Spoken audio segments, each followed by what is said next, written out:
du rabbi de Lubavitch, qui dit que Ve'ata Tetzavé, ça c'est un enseignement pour chaque juif, que lorsqu'il voit quelque chose qui ne va pas, alors il a l'obligation d'être à la place de Moshe Rabbeinu. En général, Akadosh Baruch Hu a choisi Moshe Rabbeinu pour être le Rav. On l'appelle Moshe Rabbeinu. Mais s'il n'y a pas Moshe Rabbeinu, alors Ve'ata, et toi. Alors ça c'est une hora'a, c'est un enseignement pour chacun de nous, lorsqu'il peut faire quelque chose pour aider la communauté qui le fait. C'est comme si on pouvait tous être un Moshe Rabbeinu, c'est ça? Ça veut dire que, vous savez, Moshe Rabbeinu, il ne peut pas être seul pour faire tout.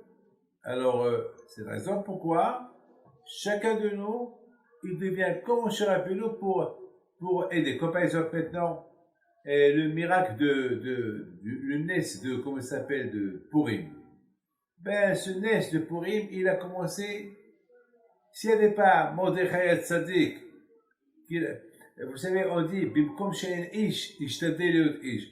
Lorsqu'on voit qu'il n'y a pas un homme qui peut faire un travail pour la communauté, alors toi tu le fais. Alors chacun il dit l'autre il va faire, alors à la fin personne ne le fait. Chacun compte sur l'autre de faire. Alors à la fin personne ne le fait. Moi j'ai appris une chose. J'ai appris que dans la vie, il ne faut pas attendre que lorsqu'il vient pour faire. Parce qu'il ne va pas faire. S'il y a quelque chose à faire, fais-le toi-même. Fais-le toi-même. Mordechai Tzadik. Imaginez-vous aussi, tous les bénis d'Israël, tout le monde, ils avaient peur de Haman, et chaque fois que Haman il passe, tout le monde se prosternait devant lui. Tout le monde. Et il avait la Aboudazara. Et Mordechai Tzadik, il a vu que de plus que les gens, ils font ça, ils mettent,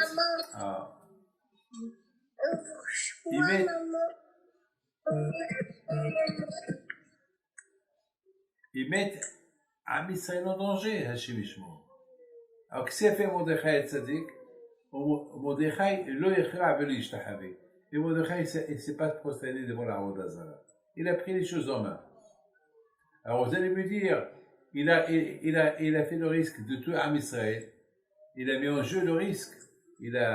D'ailleurs, le fait, que lui, il ne se prosternait pas devant Haman Arachar, alors c'est la raison pourquoi Haman, il a décidé de détruire tout Am Israël. Alors une fois, je me suis posé une question. Que Haman, il tue Mordechai, pourquoi il veut tuer tous les Juifs? Haman, il tue Mordechai. Alors, je pense que la réponse de Haman, c'est la réponse que je viens de dire. Haman, il a pensé, il a dit, si je tue Mordechai, il va venir un autre, il va être comme Mordechai. Parce qu'on vient de dire la règle que s'il n'y a pas un homme qui fait quelque chose, toi tu le fais. Alors si tu Mordechai, il va venir un autre qui va être à la place de Mordechai, il va se révolter contre lui. Et si tu l'autre, il y aura un autre. Parce qu'il y a toujours ce cas-là. Mais comme chez un ish, lorsqu'il n'y a pas un homme, alors toi tu sois un homme pour faire le moussard, pour faire le discours, pour dire ce qu'il faut faire. Une fois, je me rappelle une fois, je suis rentré à la synagogue. Combien de fois à Lyon? Combien de fois? Même à Ranana, même à Paris. Je voyais des livres partout. Et j'ai vu que personne n'a ramassé. Mais moi, je les ai ramassés. J'ai fait la mitzvah. Une fois, j'étais dans un avion, 2-3 fois ça m'est arrivé. Ou 4 fois même. Ou même 5 fois. Ou 10 fois. Je ne peux pas vous dire combien de temps. Je rentre aux toilettes de l'avion et je vois, c'était pourri, c'était sale. Alors il faut savoir que parfois, beaucoup de fois dans l'avion, il y a 2-3 personnes qui attendent. Alors chacun rentre, il sort et c'était pourri. Mais moi, quand je suis rentré, je ne pouvais pas supporter tout ça. J'ai vu que chacun il rentre, s'en fout des autres. Il rentre, il trouve sale, il continue, il salit plus. Et bien moi j'ai tout lavé. Pourquoi j'ai tout lavé? C'est pas parce que je suis un homme de nettoyage. J'avais peur que celui qui va rentrer après moi, il va dire que c'est moi qui ai sali. Et pour ne pas faire le Hachem, j'ai lavé tout. Et c'est ça ce que la Torah te dit. Ve'ata titzavé. C'est quoi ce ve'ata titzavé? Et toi, tu ordonneras. Et toi, tu feras. Et c'est quoi et toi? Ça veut dire que un enseignement pour toi, Israël. Lorsque il y a quelque chose à faire, fais-le toi. S'il y a personne qui peut le faire, fais-le toi.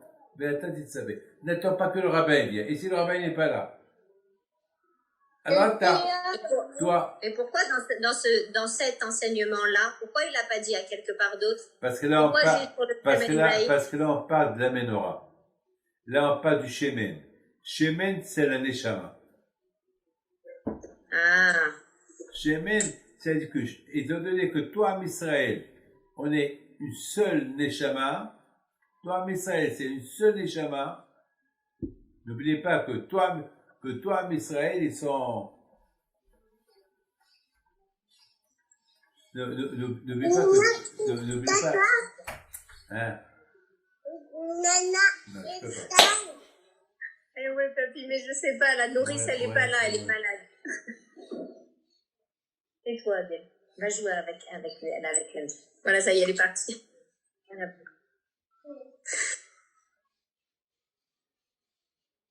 Je savais pas de quoi je parlais.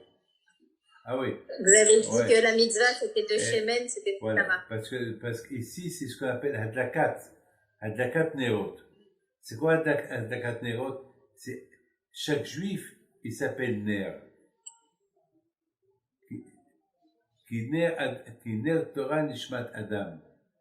Qui Ner Torah, toujours on compare la Torah à la bougie et on compare la Neshama à la bougie.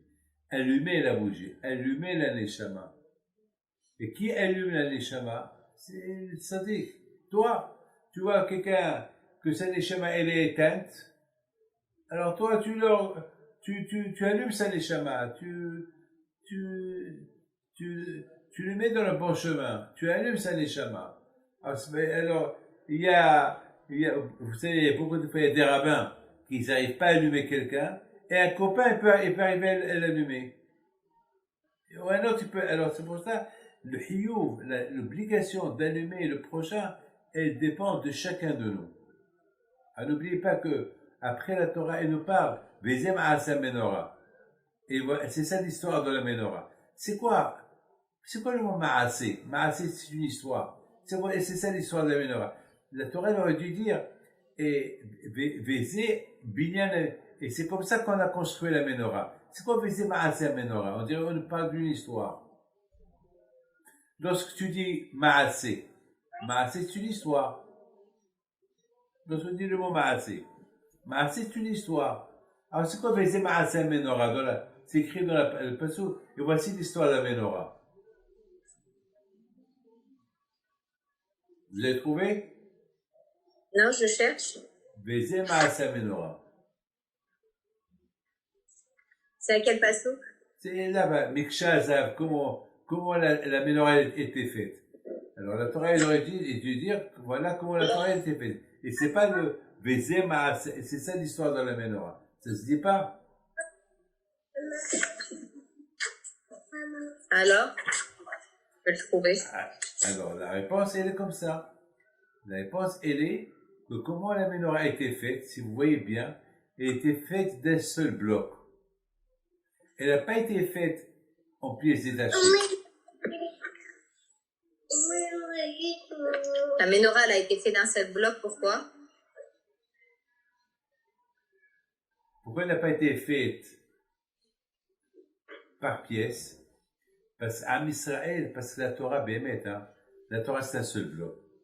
La Torah n'est pas pièces détachées. Beaucoup de fois, par exemple, maintenant, ce matin, on a étudié on a étudié sur le combat de Pessah et on est sorti sur plein de choses. Vous savez que la Torah, c'est 613 000. Comme par exemple, dans le corps humain, il y a 613 membres even et le reste, il peut pas il ne peut pas ne pas avoir 613 membres événements. S'il a moins s'il a un membre de moins, ou un truc de moins, c'est le corps, il peut, chimiquement, il peut pas fonctionner.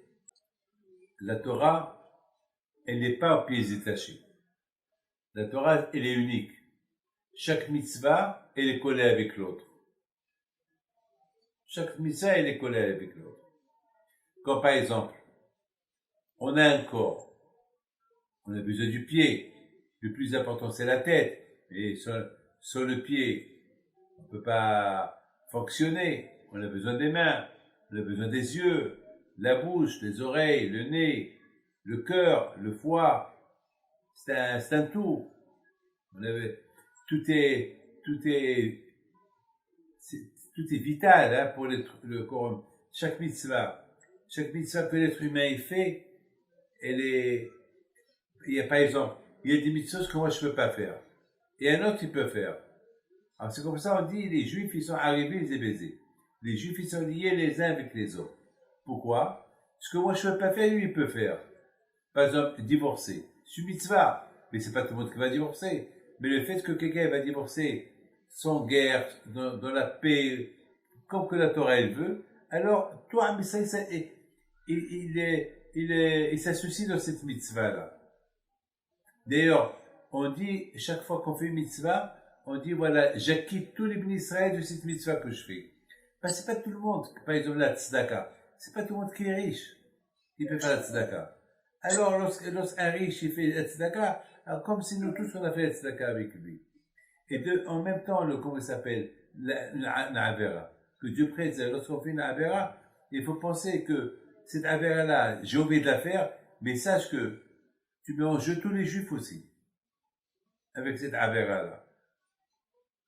Alors, c'est la raison pourquoi la mitzvah, lorsqu'Hachem il a dit de faire la Hanouka d'un seul bloc, il faut pas que, de la même façon que la Torah, elle est unique, Am Israël, ils sont uniques, étant donné que la Menorah, elle représente et la Torah et Am Israël, alors, Hachem il a dit à Moshe Rabbeinu, il faut la faire d'un seul bloc. Vezeh ma'aseh Menorah. C'est-à-dire que la Menorah, elle a c'est comme l'histoire. Comme on dit, le mot ma'aseh, c'est du verbe asouy. Asouy, ça veut dire faire. Ça veut dire que dans les mitzvot, il ne faut pas dire je préfère celle-là ou je préfère celle-là. Parce que les mitzvot, ils sont tous liés les uns avec les autres. Comme la menorah, qui a été construite d'un seul bloc. Ça veut dire que tu ne peux pas faire des différences entre cette mitzvah et cette mitzvah. Celle-là, je la fais, celle-là, je la fais pas. Celle-là, je la fais pas, celle-là, elle me plaît. Non, tu n'as pas le droit. Et c'est la raison que, maintenant, vous allez bien comprendre, c'est la raison pourquoi Hachem, il a dit à Moshe Rabbeinu, Ve'ata titzavi. Ça veut dire lorsque un juif, il voit quelqu'un qui sort du chemin, alors il a l'obligation de lui dire, n'oublie pas, on est un seul bloc. À Israël, on est unis. Même que moi, de quoi je me mêle, je m'excuse. C'est pas que je me mêle de ta vie privée, mais étant donné qu'on est liés les uns avec les autres, alors si tu fais cette avéra, c'est comme si moi aussi je la fais. Alors, je ne veux pas te laisser la faire. Mais au moins, tu lui dis. C'est la raison pourquoi la menorah, c'était mamash un seul bloc. Pour la raison de... regarde, il y a la fameuse histoire de Yosef Mishita. Comment il a fait Teshuvah Yosef Mishita à l'époque avant que le deuxième temple a été détruit par Titus. Titus, il a dit aux Juifs, celui qui rentre au Beth Amikdash, il profane le Beth Amikdash, il peut prendre ce qu'il veut. Même s'il trouve 1 milliard, qu'il le prend. Mais aucun n'a osé rentrer. Parce que Titus, il avait peur que si lui-même il profane le Beth Amikdash, le bon Dieu va le tuer, il va se venger de lui. Alors il y a un Juif qui s'appelle Yosef. Il fait rachat. Il a dit, moi je rentre. Alors tu rentres, ce que tu veux, tu le prends, et tu seras à côté de moi lorsqu'on va marcher sur Rome. tu seras mon ami à vie. Et je t'enrichis, et je te donne un palais, et je te fais. Ah bon? Promis, promis. Titus, promis. Il rentre au Beth Amikdash, il reste là-bas 1 heure. Il se promène, il se promène, il se promène. Et à la fin, il sort avec la menorah. Titus lui dit, non, ça tu peux pas prendre ça, parce que ça c'est le symbole de la Torah, c'est votre symbole, c'est le symbole de Beth Amikdash, c'est le symbole du judaïsme, votre neshama, ça je vais le prendre avec moi à Rome. Mais laisse ça et prends autre chose. Et Yosef Mishita, il a dit non. Déjà, j'ai assez énervé le bon Dieu, c'est pas maintenant que je vais encore profaner le Beth Amikdash. Et à la fin, il l'a tué. Et lorsqu'il l'a tué, il y a une voix du ciel qui sort, et il dit, Yosef Mishita, il a Helek Olam Haba. Ah ouais. Ah oui. Ah, maintenant, la question se pose, comment? Hier, il y a 2 heures, il était rachat. Il y a 2 heures, il était prêt à profaner le Beth Amikdash. Et soudainement, maintenant, il fait Teshuvah. C'est quoi? Parce qu'il a pris le menorah. Parce qu'il a pris le menorah, il a Helek Olam Haba. Alors, ça veut dire, la menorah étant donné qu'elle symbolise la Torah, Yosef Mishita, à l'intérieur de Beth Amikdash, il a fait Teshuvah. Il dit, cette menorah-là, elle représente Torah Israël, et moi inclus avec. Cette menorah, elle représente la Torah. Comment je vais laisser les Romains prendre cette menorah? Moi, je la prends pour moi. Ah, vous voyez, ça veut dire que la menorah, elle représente, d'ailleurs, le miracle de Hanouka. Pourquoi? Le miracle de Hanouka. Hanouka représente la Torah. C'est pour ça que les Grecs, ils n'ont pas laissé les Juifs allumer la menorah. Parce que la menorah, elle représente l'âme juive, elle représente la Torah. Et c'est pour ça que les Grecs, ils ont interdit aux Juifs d'allumer la menorah. Parce que la menorah, c'est le symbole de la Torah. Et ça, tout le monde le sait. Tout le monde le sait. Est-ce qu'Akadosh Baruch Hu, de l'Beth Amikdash, il avait besoin de la lumière de la menorah? Non. Akadosh Baruch Hu, il voit dans l'obscurité.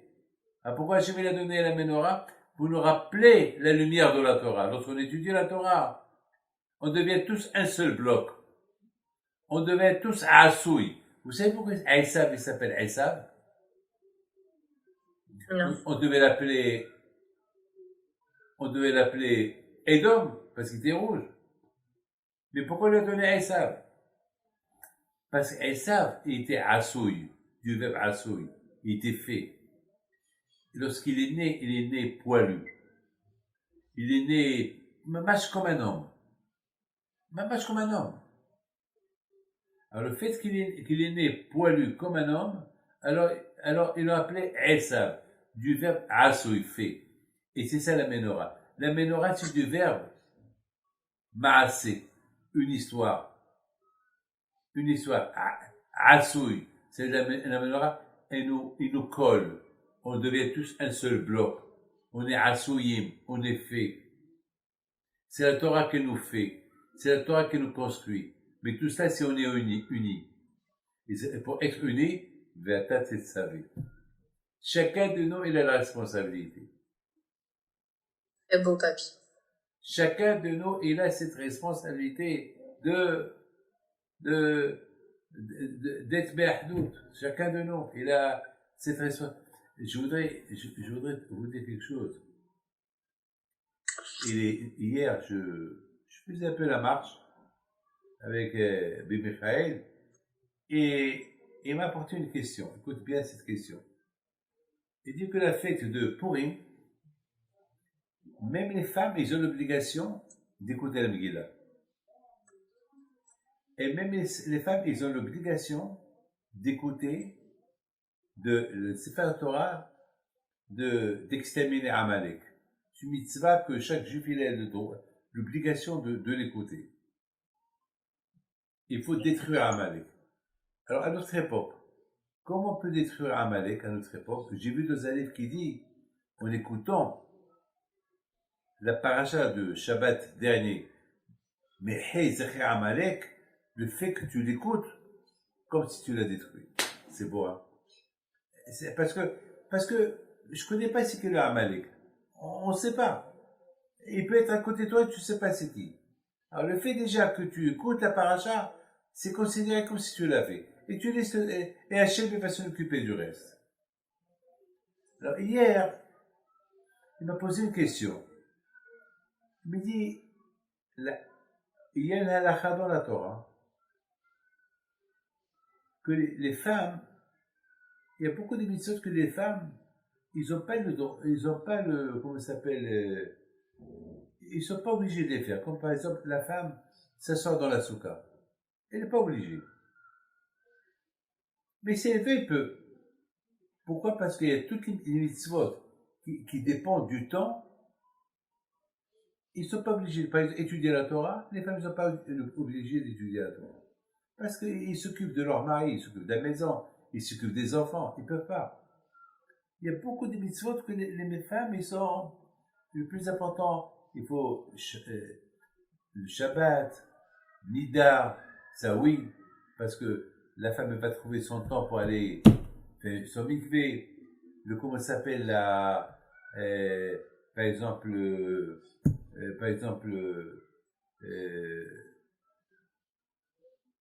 il y a certains mitzvot que les femmes, mais en général, la plupart des mitzvot, les femmes ne sont pas obligées.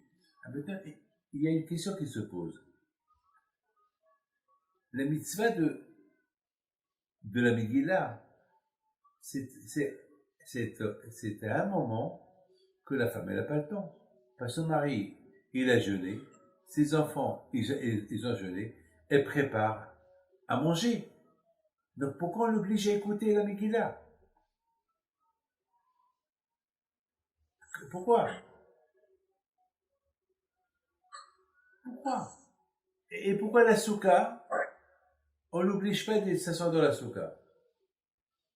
Alors, il faut comprendre une chose. On dit que pourquoi la femme, elle doit écouter la Megillah, et pourquoi la femme, elle doit écouter, il faut détruire Amalek, parce que les femmes aussi, c'était dans le miracle. Parce qu'Amalek a voulu tuer les femmes.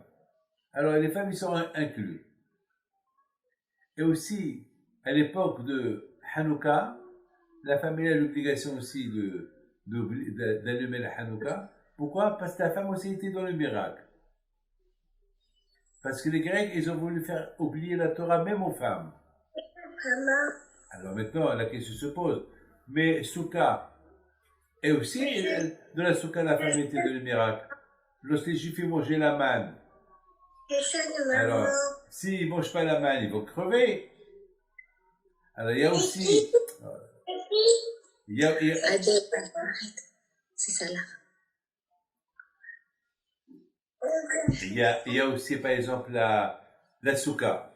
Hachem nous a encerclés avec les 7 nuées pendant 40 ans. Et les femmes, ils ont profité de ça aussi. Alors pourquoi on l'oblige pas à s'asseoir dans la Souka? Pourquoi pour Kriyat Megillah on l'oblige? Pour l'écoute d'apparition d'Amalek on l'oblige? Et sur les autres choses on les oblige pas. Mais attends, les femmes ils ont vécu pendant 40 ans quand même.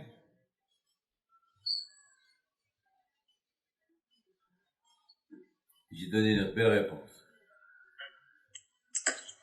J'ai dit il y a une grande différence entre la Megillah, que la femme est obligée d'écouter, et ne pas avoir l'obligation de s'asseoir dans la soukha. Pourquoi? Parce que la Megillah, Bémet il y avait un Nes. Le Nes est la vie. Que si Haman il aurait tué les Juifs, il aurait tué les femmes aussi. Donc l'obligation d'exterminer Haman, Amalek, c'est les femmes aussi sont obligées. Mais pour la soukha, même si elle ne mange pas, la soukha, c'est vrai, elle a profité des 7 nuées que le bon Dieu a protégées. Mais là, de toute façon, Akadosh Baruch Hu est obligé de leur donner cette protection. Par exemple, la manne. La manne, si Hachem ne donne pas la manne, tout le monde va mourir. Est-ce qu'on fait un zecher Est-ce qu'on fait un souvenir pour la manne qu'on a mangée pendant 40 ans? Non. Pourquoi on ne fait pas de zéher? Parce que Hachem était obligé de nous donner à manger. C'est comme une maman. Elle a l'obligation de donner à manger à son fils. C'est pas, vous comprenez, c'est pas un service que tu fais à ton fils. Que tu donnes à manger, tu es obligé. C'est ton fils, c'est ton bébé. You have to feed him. Tu es obligé de l'allaiter ou de s'occuper de lui. S'il dort pas, tu dors pas. C'est normal. C'est une obligation. C'est une obligation. Alors, la souka aussi. La souka, Hachem, il a encerclé les juifs pendant 40 ans avec cette nuée. La femme, elle n'a pas l'obligation. Parce qu'Hachem, pourquoi? Parce que elle doit s'occuper de son mari, de ses enfants pour leur apporter à manger. Il y a une différence. Lorsque ta vie, elle est en jeu, ou ta vie spirituelle, elle est en jeu, alors il faut se souvenir, mais dans la souka, ta vie n'est pas en jeu. Même s'il n'y avait pas les Hanan et Kavod, même s'il n'y avait pas les nuées, ils ne vont pas mourir, les Juifs. Et même s'il n'y avait pas la manne, ils avaient du bétail. Donc c'est la raison pourquoi on n'oblige pas la femme de faire un souvenir, de s'asseoir dans la souka. Mais tandis que le nez de Mordechai et Esther, le nez qu'on a eu contre Haman, c'est une obligation que la femme ait sa souci, parce que sa vie aussi était en danger. Et pendant Hanouka, sa vie spirituelle était aussi en danger. Donc c'est la raison pourquoi la femme, elle est obligée de le faire. C'est très beau, papy. Elle est obligée de le faire. Papy, j'avais une autre question aussi.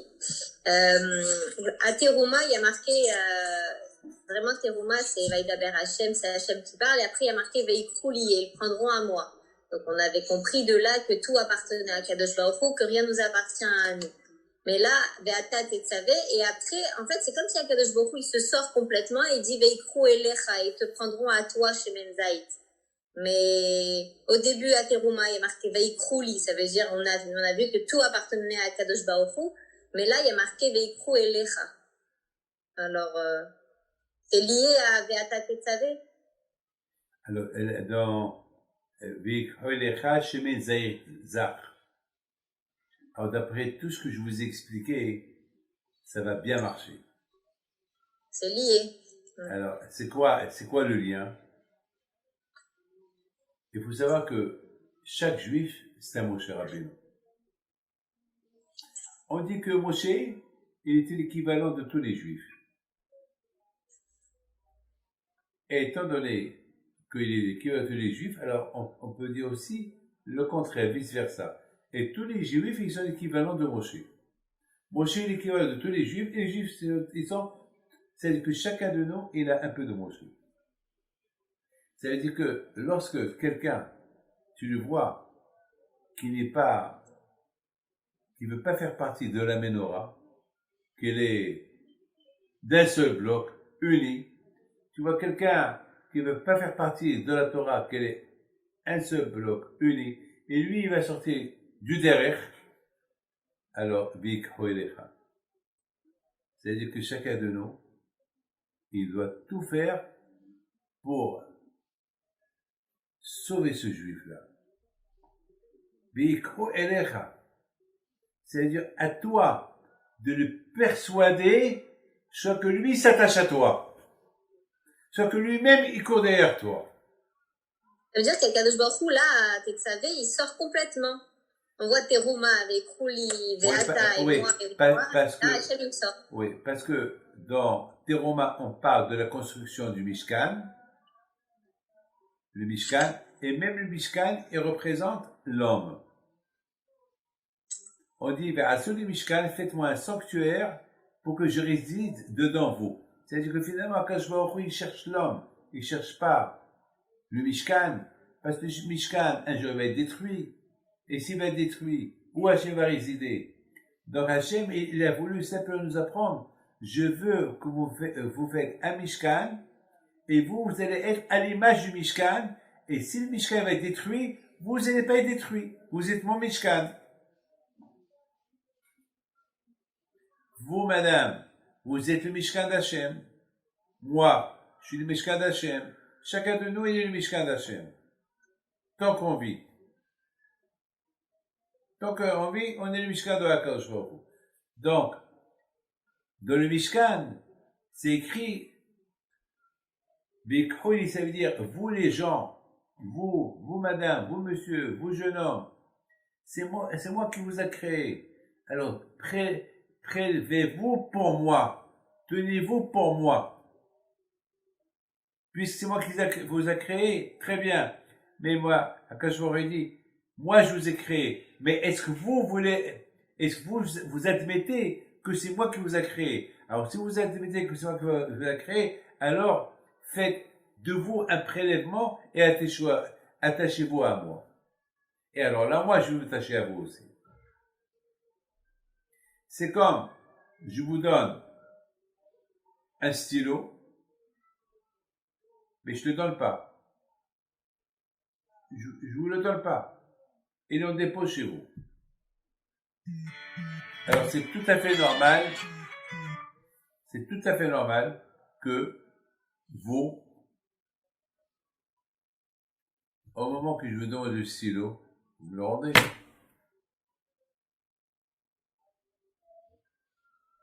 Hachem, il vous a créé. Hachem, il t'a créé. Il t'a pas créé pour toi, pour que tu fais ce que tu veux. Il t'a créé pour que tu fais ce qu'il veut. Et c'est ça ce que les gens ne comprennent pas. Les gens, ils croient, ils sont venus dans ce monde-là, voilà, comme le pauvre Mordechai Knafo, le pauvre.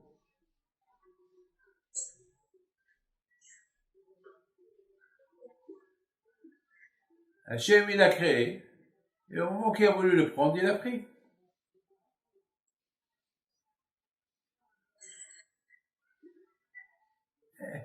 On n'est pas éternel. On n'est pas éternel. On ne peut pas dire, on est là à vie et c'est moi et c'est moi et c'est moi. Non. C'est pour ça que je vous dis, prenez-vous pour moi parce que c'est pour ça que Torah n'a pas dit, vite, nous les, donnez-moi. C'est-à-dire, donnez-moi, ça veut dire que eux, ils se sont fait tout seuls. Non. C'est moi qui vous a créé.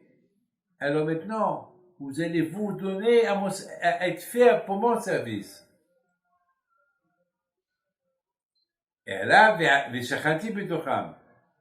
il faut savoir que lorsqu'un homme, depuis la naissance d'un homme, depuis sa naissance, l'homme, il est a priori, il croit qu'il est pour lui. Mais ça dépend comment les parents l'éduquent. Si les parents l'éduquent que lui, il n'est pas pour lui, ça veut dire qu'il appartient à Hachem. Comme Hannah. Hannah, elle a prié à Kadosh Baruch Hu, donne-moi un enfant. Et pourquoi elle l'appelait Shmuel? Du verbe prêter. Qui met Hachem chez Altio. Je l'ai prêté du bon Dieu. Il est en dépôt chez moi. Il n'est pas à moi. Vous vous rendez compte? Hannah, elle a dit, cet enfant-là, il n'est pas à moi. Il est en dépôt.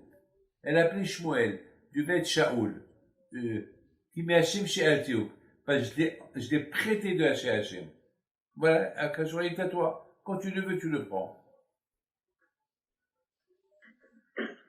Et c'est ça, Bikhouli, c'est-à-dire, quand je dis à Moshe Rabbeinu, le Dieu d'Israël, qui vont se prélever, ils vont se donner à être à moi. C'est pas vite, nous, ils me donnent. Il n'y a rien à me donner. Parce qu'ils sont à moi. Mais maintenant qui se veulent ce monde-là, ils se considèrent qu'ils sont à eux. Alors maintenant, ils vont venir vers moi, et une fois que eux, ils vont cet effort-là de venir vers moi, alors je vais résider en eux. Regardez ce stylo, regardez-le. Hein. Ce stylo-là, il y a de l'encre. Hachem, il te donne un stylo avec de l'encre. Tu l'as utilisé un laps de temps, il n'y a plus d'encre. Alors je te dis, alors redonne-le-moi pour le remplir. Voilà. Voilà. Comme ça, tu sais, lorsque je t'ai mis au monde avec l'encre, tu savais pas que c'est moi qui t'a créé. Tu savais pas que c'est moi qui t'a mis au monde. Ah, maintenant, voilà, maintenant je vais, c'est comme refuel. C'est comme une voiture qui est vide de l'essence et tu la remplis avec l'essence. Alors quand je vous remets tout, et maintenant je vais résider en vous. Comme ça vous saurez que vous et moi, on est une seule personne. Maintenant, puisqu'on a pris maintenant ce Mishkan, maintenant pour vraiment être un vrai Mishkan de HaKadosh Baruch Hu, il faut la Hanouka. Il faut la Torah. On ne peut pas être Mishkan à HaKadosh Baruch Hu s'il n'y a pas la Torah. Ah, s'il n'y a pas le rabbin, c'est pas, alors toi tu es le rabbin. Toi, si tu vois quelqu'un qui sort du derrière, aide-le. Aide sa neshama. Vikho elecha. Parce que tout à l'heure, on a parlé Vikholi.